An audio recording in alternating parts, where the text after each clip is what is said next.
Hello, you're listening to Ready, Set, Go Real Estate Investing Podcast, presented by Brandon Elliott. This show will be going over all aspects of real estate investing and is intended to educate, motivate, and prepare you to take action on your first or next real estate investment. For more information, please visit BrandonElliottInvestments.com. Thank you for listening and enjoy. Welcome back, everyone, to Ready, Set, Go Real Estate Investing Podcast. I'm your host, Mr. Brandon Elliott. I'm excited today. We got a company based out of San Diego. This gentleman is over enjoying Spain right now, which sounds incredible. But what's really cool is that these guys are really focused. The bread and butter here is being a turnkey facilitator in one fashion or another, educator, and showing the average person how they can invest in real estate without all the headaches, all the the nuances in between and all the headaches, right? We just want to avoid that because real estate can definitely be simplified, but some people don't have all the time, all the energy, efforts. They don't really want to put in all that work and headache that can go into it, the learning curves, dealing with real estate or properties in general. There could be costly mistakes that could definitely put you in the wrong direction. But with that being said, we truly believe that every single human being out there should get at least 3 properties or more underneath their belt for a backup plan, for a retirement, for not putting all your eggs in one basket, counting on your employer because they could let you go at any given time, right? So having real estate can get you the tax benefits, the cash flow, the appreciation, and so much more at the end of the day. It gives you more strength. And so, really excited to have you on today, Axel. How we doing? How's Spain today, my friend? What's what? How's Spain today, my friend? It's good. It was slightly cloudy, but it's like permanent spring, basically. That's right. So talk to me. Anybody out there that doesn't know who you are, where you're from, about the company, do you mind just giving that 30,000-foot view for us?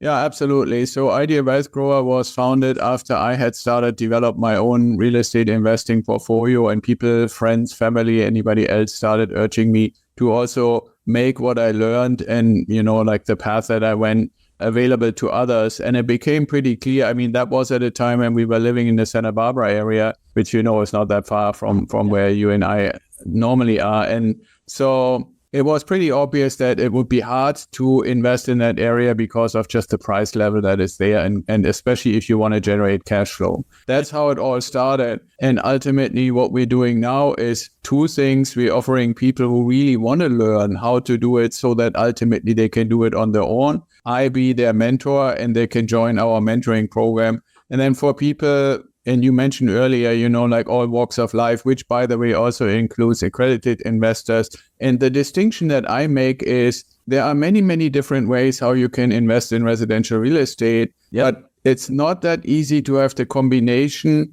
of real control over the assets. It's really your assets, not a syndication. It's not a trust or anything like that. It's really your asset, and very little time that you need to constantly spend on managing or overseeing it. And that's kind of the niche that we found, and I applied it initially to myself, and now we're offering it to anybody who's interested.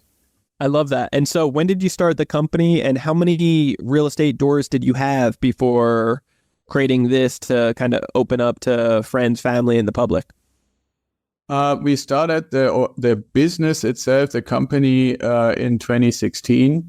Yeah. And we started the business for ourselves to then accumulate the properties. We currently have 10 properties, and we keep looking to add more on a regular basis. And in 2019-ish was basically when we started bringing other people in. Oh, that's so cool. Awesome. And how many people have you helped at this point?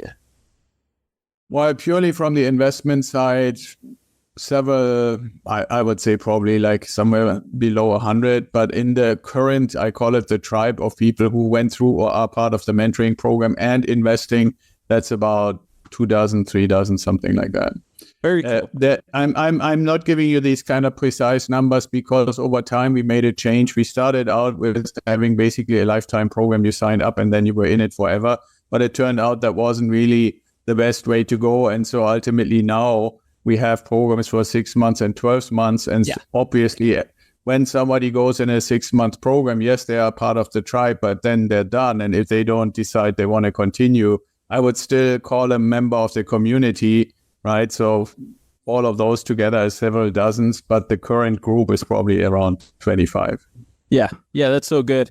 I've made mistakes in the past with that as well, which you still get lifetime access to some of those founding members to like, an online course. But as far as the community growing, it really comes down to people need a beginning and an end time frame. Otherwise, they don't show up for a while. They may be in it for the first 90 days. Afterwards, they kind of take off for a year or so, come back and start asking amateur questions again.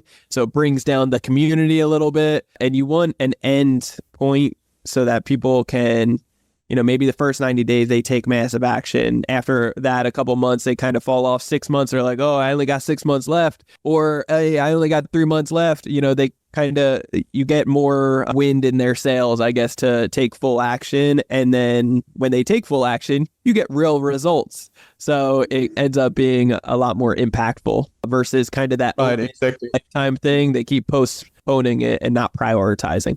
Yep. And it's actually, I would say anybody, when you have a relatively narrowly defined way of going about something, after you've done it 2, 3, maximum 4 times, you have pretty much a good idea. Then it becomes more like an email. Hey, I found this deal. What do you think? Should I do it? Or do you see anything that's wrong with it? Which is not really mentoring or coaching anymore. Right. And so you're totally right. After you basically had the opportunity, not just to learn about it, but actually doing it a few times, then most people can actually go on their own.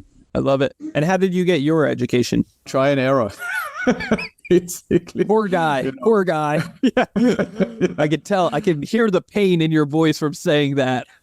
Yeah, you do stuff. I was in the Air Force, if you look at my bio, and we were stationed in a location where they were building houses, and there were houses, and I thought I was smart by buying a house and then renting it to a fellow officer. And he honestly tried to claim that he had never heard that you need to open the chute of the fireplace. Right. So he basically tried to make a fire without opening the chute. Basically, all the soot fire brigade came by to, because all the fire alarms went off and stuff like that. Lesson learned was in all our turnkey properties, we always, if there is one, we close off the fireplace, So, but that was like $5,000 worth of repairs just because. And how do you prove to somebody that you should know that, right? And we didn't post signs around this fireplace, don't use or open the chute or anything. Yeah, that's just one little example how it can go. You can't fix stupid, my friend, and that's tough. And you weren't anticipating that, but that guy literally tried burning down your home, which is crazy. Yeah, but see, the thing is, for me, the lesson on keep this light is the guy was in the morning going out flying fighter jets with me, and in the night he claimed that he couldn't know that there's a chute in a fireplace, right? Yeah. It's like, do we really want him up in the air flying? Yeah, exactly. That was my question. That was seriously my question. That's impressive. I love it. Well, talk to me. How are you guys getting leads right now? And, what are some of the benefits of the turnkey solutions that you guys are offering? Yeah, so, we have a podcast too. So maybe if you're interested, I can reciprocate and have you on my podcast. We are basically on all the different social media platforms. And we're also providing like a newsletter and articles and stuff like that about the specific things that we do. And I also go a little bit beyond because I feel it's important for our community or anybody to get a little bit of what's going on in the market, especially since we had this massive shift from the time before basically 2022 and now. But in turnkey investing, the real point is that we have developed this network of relationships. So the turnkey providers are obviously the core thing in the middle.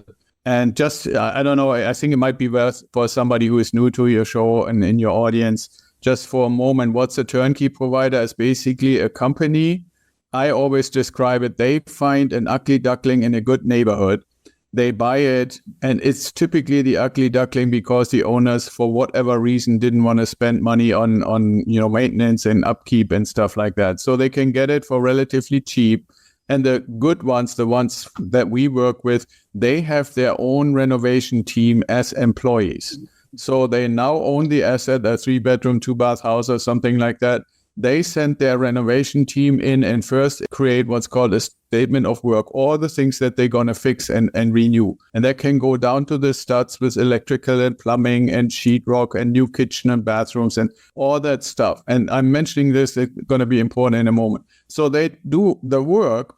And let's say they bought it for 50 and they put another 40,000 in. So now they're $90,000 into this property. And they obviously, as a business, want to make money. And the first time they make money is to say, okay, what is a relatively comparative property in the same neighborhood? And let's say that's 120. I know those numbers may be different from location to location, but so they would make $30,000. But because they do the comparative analysis similar to an appraiser, that's the sales price. Now, we have also relationships with multiple different lenders who, as soon as we say, either myself or one of our clients says, okay, I want to buy this property from this turnkey provider ABC, they send their appraiser, and typically the appraiser comes out plus or minus a few $1,000s from that sales price of 120.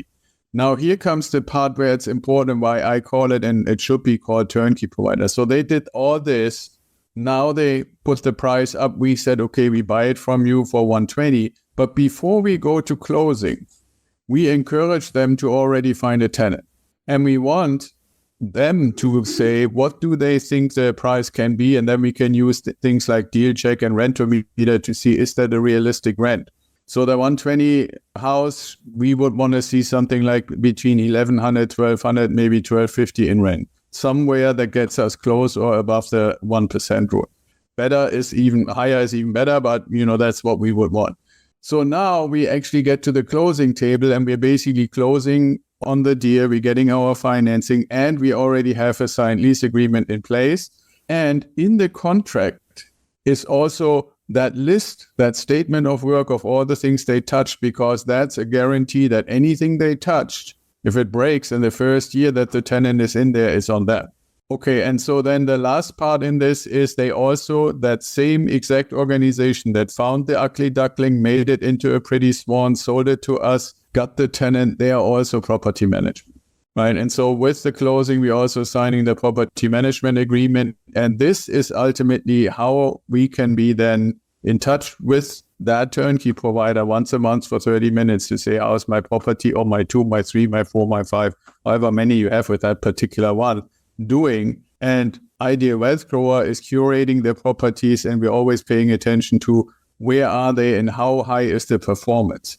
I think that's one of the biggest things. Most people who are generally interested in residential real estate investing, they have always only heard to look for buy low and sell high. Well, we want to build a cash flow portfolio for the long term. So selling is not the main point we're looking for. The main point is performance in cash flow. And that's why that balance between how much do you pay for it and how much does it rent for is so important. And then it's just rinse and repeat from there.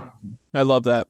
Yeah, I think to summarize it all, I like to consider turnkey companies to really be like the guardian angels, right? The ones that come in as the investor, do all the heavy lifting because they have the business model in place. They know how to find a beat up property at a discounted rate, do the full renovation on it without all the headache involved. Afterwards, rent it out to a well-qualified tenant and then, give it to you on a silver platter with rates and terms and cash flow that still actually makes sense for what you're looking to add to your portfolio, right? So then the mom and pop or just random person that is working the 9 to 5 or whatever it may be that they want to diversify, they want to diversify into real estate. They want to own it. They just don't want to put in all the headache that could potentially take place, and they're willing to pay, more of a premium to get there, but still have cash flow. I think it's a no-brainer, and it sets them up for, like we talked about, the cash flow, the tax benefits, the appreciation, and really just a backup plan, which is huge. You did mention the 1% rule. And so for anybody out there that doesn't know, the 1% rule, correct me if I'm wrong, there's 2 and 3% rule as well. But obviously, the higher you get up on those percentage, the class area starts kind of typically going down. You find yourself in the hood around the 3% rule. So a 1% rule would be, whatever all money that you're in on the deal, you should be cash flowing roughly around that same, 1% on a monthly basis, correct? Yeah, I try to keep it a little simpler. I'm basically like, if we say we found a $150,000 house that a turnkey provider is offering, we need to have confirmation from them and any tools that we might want to use that it makes $1,500 in rent per month. Cool. That's just 1% of the sales price. And when you go in, even with the high interest rates that we have right now, and we do some creative stuff to keep the down payment really low in the area of maybe 10 to 15% instead of 20 to 25%, you still want to make positive cash flow, some money. And obviously in the first year or two, it's always very little, especially with high interest rate. It might only be $150 to $200 a month, but you want to have positive cash flow. And so when you keep that ratio at least to 1%, you will have some positive cash flow. Now, if you can get 2%, sure, but you have to, like you said, Brandon, it's totally true. And I don't really know any turnkey providers who want to touch even 2%, or very rarely, because their risk goes up. And if you don't mind, I want to point out where this point is, because some people might say, well, but wouldn't I save those $20,000, $30,000 that they make profit between what they bought it for, renovated for, and then put it on the market? And the thing is, like the big ones that we work with, they do 80 to 100 new houses a year. Mm-hmm. So if they, in one of those properties, find something that they didn't see initially when they went in and made that statement of work list of all the things they wanted to change, because suddenly they open up a corner and the floor is totally rotten and stuff. If you have a volume of 80 to 100, you can say, okay, on this one, we might not make $20,000. We might only make 10 because it was more expensive. If you're a single flipper or a wholesaler or a small operation, you don't have that opportunity, right? So the risk is obviously for them to mitigate. And one way for them to mitigate it is that they don't go to places where the goal is to make it a 2% or even higher, because then the likelihood that the property is borderline falling apart is higher and higher and higher the more you have this high percentage, right? So the 1% properties are more dependent on the general location. And that's also, you and I talked about San Diego or Santa Barbara or stuff like that.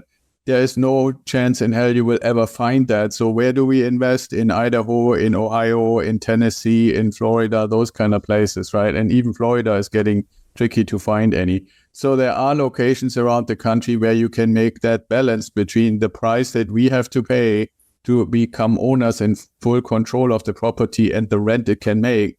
Those are the places that are not necessarily where the majority of people live. That's just a fact. I mean, there's 40 million people in California and 60 or 80 million people up and down the East Coast, but there aren't the properties that make us the cash flow. That's right. Yes, that Midwest really. Yeah, right. They say Midwest, but it's really Mideast in my opinion. But yes, that really sets you up. I just call it mid. Yeah, we just call it mid, right? Somewhere in the middle. Yeah, somewhere in the middle. But that's where more cash flow, more affordable price entries for people to jump into, where it will cash flow. Talk to me. You told me, a few of your learning curves with, the fire situation but talk to me about any type of learning curves or things for a potential person that's interested. They're listening to this and they're saying, wow, Axel, this is amazing. I need some turnkeys in my life. It makes sense. What do they need to be aware of or consider as a potential risk? What kind of due diligence should they be doing on their own to make sure that they are really penciling this out properly? Well, if you want to do it on your own, you would have to spend time learning what constitutes a good deal.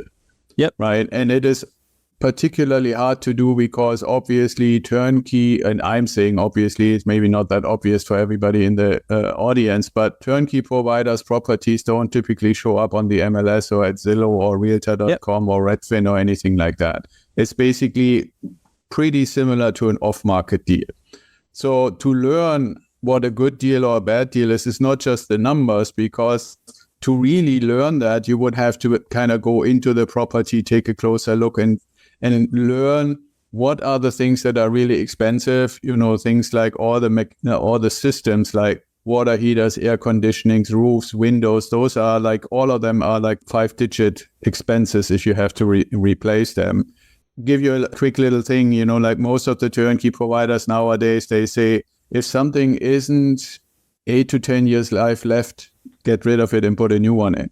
Why? Because we, as the investors and ultimately owners of the property, start complaining. If they say, oh, this thing still works for the next 4 or 5 years, that only means now when that thing craps out, excuse my French, we as investors have to pay 100% for it. Yep. This is something that people sometimes forget, right?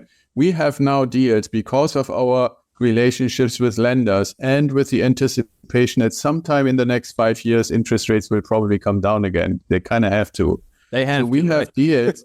We have deals where we can get into the deal for 10%, 12%, 14% down, when most of the time you hear as an investor, you have to pay 20 or 25%. Yep. What are we doing there? We're basically delaying the gratification of cash flow by getting less of our own money in, but then later get more cash flow when we refinance anytime in the next 5 years. But what I'm getting at is that money, imagine you need a new roof, a new air conditioning, a new water heater, and new windows. Just that is probably altogether you're looking at $20,000, $25,000. Now here's the difference. If we do this as part of the purchase, then, and let's say we get 10% down, then the whole thing costs us $2,000. If we do this 3 or 4 years later, we have to come up with those $20,000, $25,000 out of pocket, which means it has to come out of our cash flow that we made, right? So that's why it's important to say, okay, even if something is still functioning in a property, really pay close attention. How much reasonably is the life left? And that's why good turnkey providers and good analysts say anything that's not at least 5 to 10 years left. I think even more, like 8 to 10 years left. Or out of warranty, that's the other thing. We are big time proponents to say, if you get a new water heater, don't just get the cheapest one, get one with a maximum 8-year warranty, for example. Right? So that's kind of the longest you can get. Air conditionings, you can get up to 10 years. Roofs, you can get 25 years. So also pay attention to the warranty of the items that are being put in. But the important thing here is, whether we do 10% down or 20% down, that means 80% of the costs of the thing that goes into the renovated property is paid by someone else.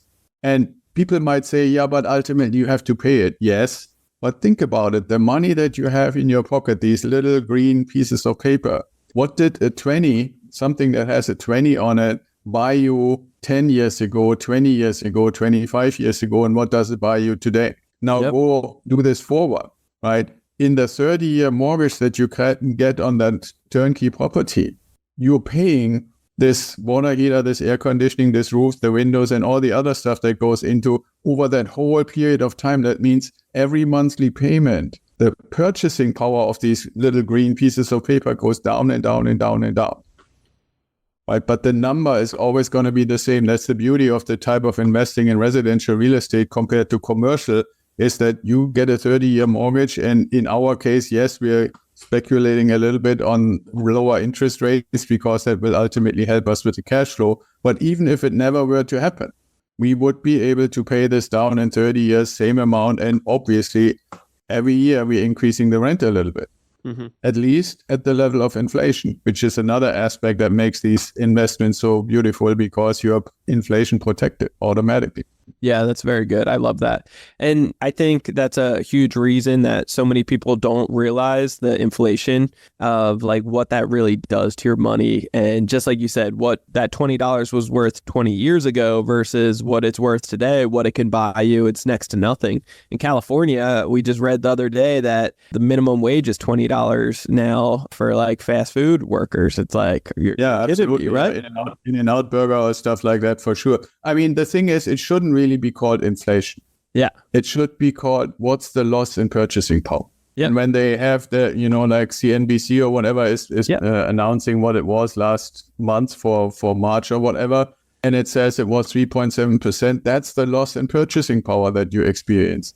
Yeah. And if you go like we had, 2023 or 22, I don't remember, was like 7.5% loss of purchasing power. right? And you can ask yourself, if you're listening to us here, you can ask yourself, do I get enough increase in wages to balance the loss in purchasing power? Yep. And there is a limit on how often you can go to your boss and say, I need an increase. Yep. But what you can do, and which anybody understands, is to say, hey, everybody, you have heard we had a loss of purchasing power last year in 4%. Sorry, the value of the house is still the same value as it was last year, so I have to make up for this loss in purchasing power. That's why I have to ask you to pay me 4% more in rent. Yeah, it's tough, and that's what's taking place. It's kind of like a domino effect, a chain reaction, and it's not helping really anywhere. And that's why, like you said, eventually rates will have to come down to kind of level things out and so forth. But it does make it more difficult at the time being. You mentioned as far as cash flow and kind of like capital expenditures, I think it's important to touch on just for a second so we don't just like glance over that for some of the listeners that may be kind of clueless a part of this. I always like to recommend a minimum of $200 to $300 per month on cash flow, but it's good to jump into deals that you can actually, like we said, it's you're hedging your bets against inflation. And you're betting on it, you're going to get appreciation over time. You're having somebody else pay down your mortgage, which is incredible. And if you're looking at your cash to cash ratio percentage, like if you have little for your down payment and you start getting with your cash flow, you're getting your down payment back within a year or two. That can be incredible in many ways. So for capital expenditure, for those who don't really understand, are you guys taking into consideration, obviously you mentioned kind of all the big ticket stuff, roofs, windows, HVAC, water heater, and so forth. For those items, if it's less than 5, 10, or I'm sorry, you said 8 years, I think 5 to 8 years left, you're basically just replacing it and trying to get the longest warranty attached. With that being said, are you still counting into the capital expenditure if it's got like 10, 12 years left, 15 years for the roof? Are you still adding in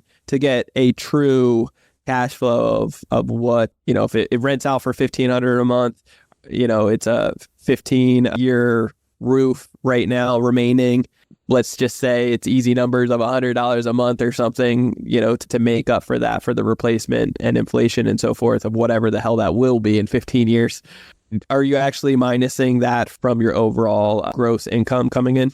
Yeah, absolutely. The way we go about it is we basically take the first part is basically the mortgage, whatever the monthly mortgage payment is, which includes the principal, interest, insurance, and the property tax. So that's kind of like a fixed number that happens every month. And then on top of that, I'm a big proponent. I call that the 5-5-5.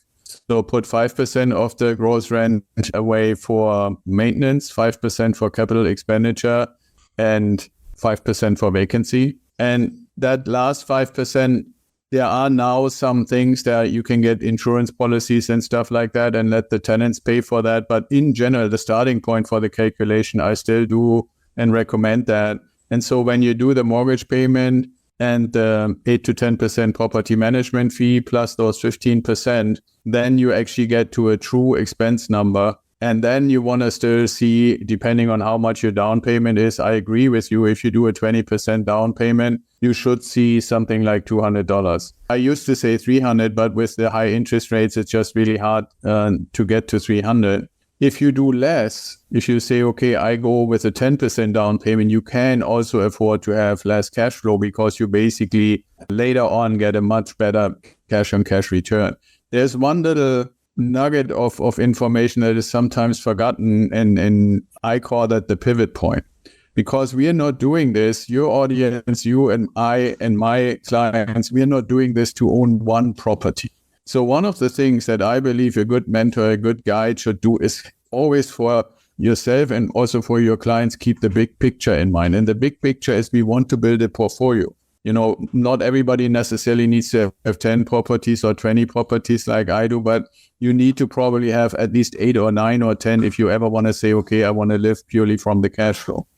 So does that then mean, if you take me, do I actually put 15% of the gross income into some kind of account from 10 properties? And the answer is no. And I call that the pivot point where you say, how much is a realistic amount for the size of my portfolio? Now, I have some people call it funny. I would agree it's somewhat of a funny way to look at it. I asked my turnkey providers, if you had to replace a roof, how much is that?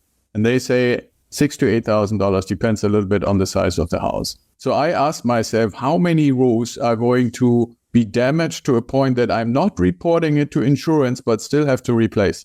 And I came to the conclusion it's probably somewhere between 3 or 4 at a time.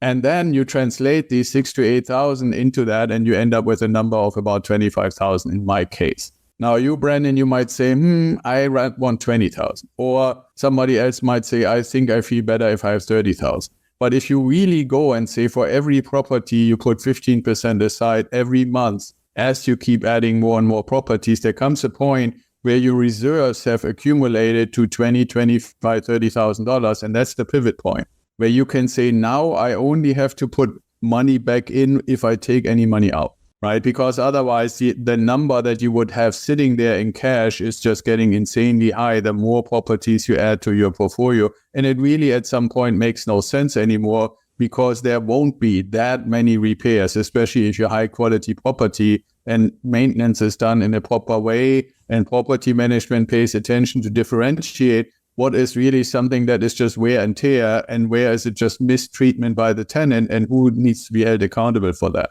Right. And I have examples where I have tenants who have been in the property since I bought it. We once made a kind of agreed upon repair because they wanted to do something in the basement that wasn't really a livable basement. And I put some money in, they put some money in, they will never leave and they always pay on time.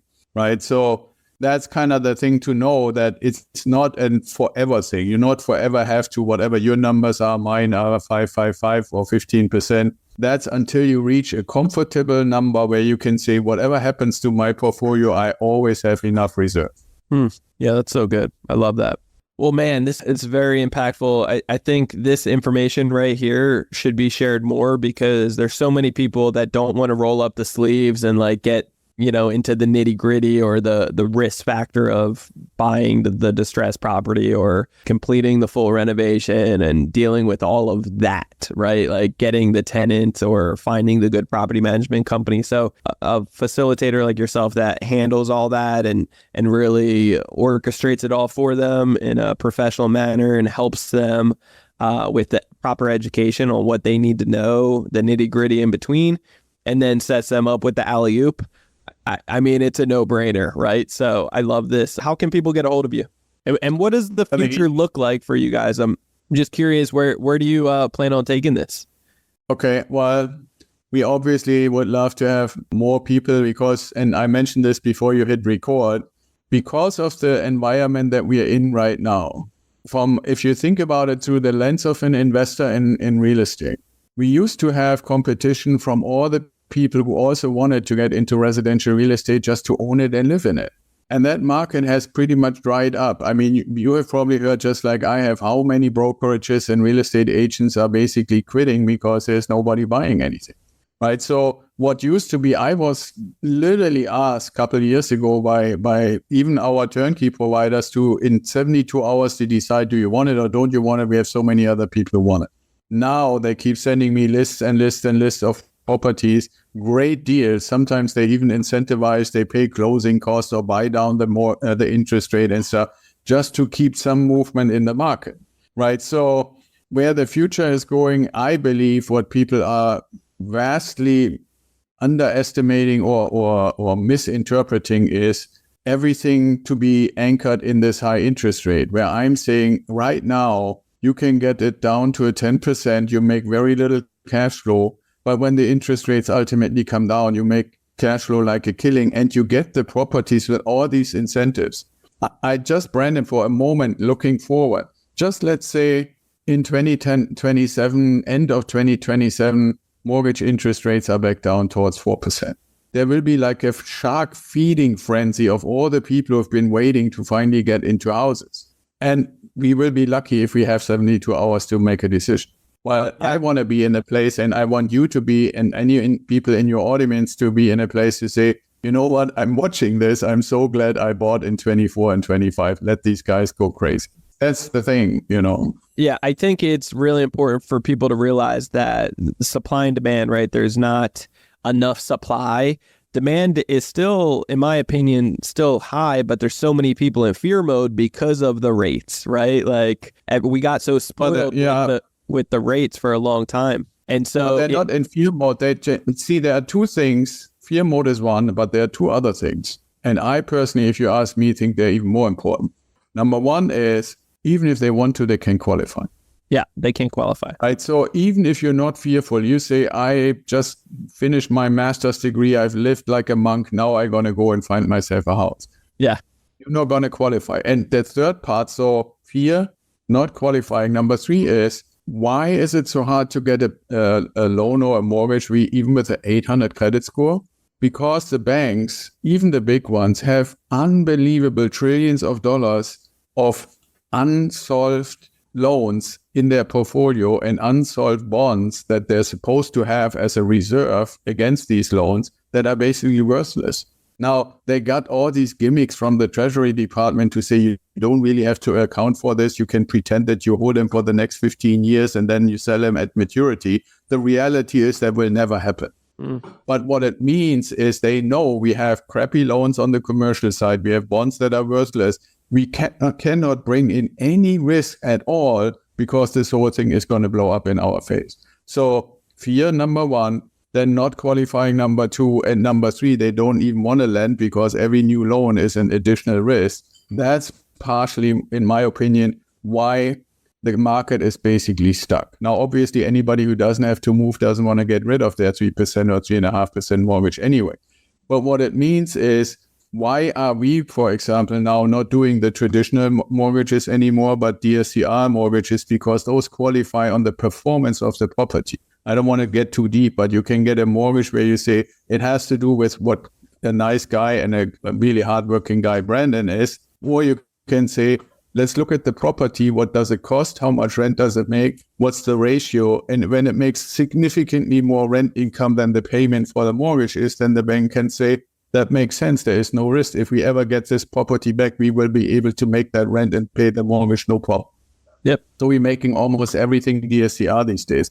But those three things, fear, qualify, and the bank doesn't want a loan anywhere unless it's an investment that really runs the numbers. That's why the market is so stuck. And when it gets unstuck, then everybody will run as if it's no tomorrow. Yep. And then what is that going to do to the prices? All the prices are going to go skyrocketing up, I bet you. Yeah. And well, that's the other thing, right? Like you will have equity like you've never seen. Yeah. So long story short, buy now, even with the rates. If you're making money off of the rates, you buy well today, just like every market. Well, as always. If doom's gloom comes around and rates go up to 20%, buy with cash flow. So you're still doing well. And then once rates go down, then, you always lock in fixed. But once the rates go down, you can refinance because you already own it and you're going to get appreciation. You're going to get, better monthly payments and so forth. So all of that to say, the time to buy is now. Do not waste any time and it will set you up for success. But obviously, buy intelligently. Make sure that you're cash flowing day one so that you're not just breaking even. You're not like you have some backup for the capital expenditures, vacancies, management, taxes. Insurance has been going up. I don't know about you, but my insurance has been going up the last couple of years on all of my properties. So just be mindful of all these things and it will set you up with a better, brighter future. So Axel, absolutely. I mean, that's also, I really appreciate that you just said that, Brandon, because when you and I believe I can say that, say positive cash flow on day one, that means after your mortgage, after your property management, after vacancy, maintenance, CapEx, all those things calculated in, and you making $150, $200, $250, then you can say, I found a good deal. Yeah, that's good. I love it. Well, Axel, how can people get a hold of you? And you just gave a bunch of time for me and all the listeners. What can we do to give back to you? Well, I mean, you can just go to ideawealthgrower.com and find the button that pops up like 47 seconds after you got there to book a call, which I would love, and talk to as many people as possible. And if you want to get in touch directly with me, you can send an email to axel@ideawealthgrower.com, and same thing. And then we can talk and see and set up a call and so forth. I always feel it's important to build a personal relationship first and say, hey, are we on the same sheet of music? Do we have goals where I can help you achieve your goals? And if you say, hey, I've always dreamt about a 100-unit apartment complex, I can send you people. It's just not what I can do. If you say, I want to have a portfolio of properties, so in 10 to 15 years, I can retire, and whatever happens in the economy, I don't bother any longer, and my family is secure, then we should talk. I love it. Well, Axel, I appreciate your time greatly. You're a wealth of knowledge. Listeners, I encourage you to reach out to Axel. He is just doing some incredible things and could definitely help you out if you're looking for more information about turnkey info. And with that being said, if you want to get a hold of me, you can always do so on Instagram. It is Brandon Elliott Investments. Otherwise, on Instagram, check out our new page for Credit Counsel Elite. Make sure you follow us there and love all of our little videos and all that fun stuff. But interact with us on there if you have any questions.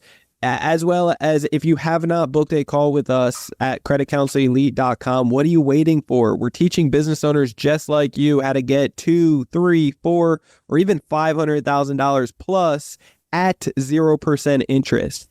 That's right. I did not stutter. 2, 3, 4, or even $500,000 at 0% interest in the form of a lot of credit, my friends, so that you can get this 0% interest for the next 18 to 24 months, put it to work in real estate investments, just like we have. Grow and scale your business, hire on more people, put it towards marketing, so forth.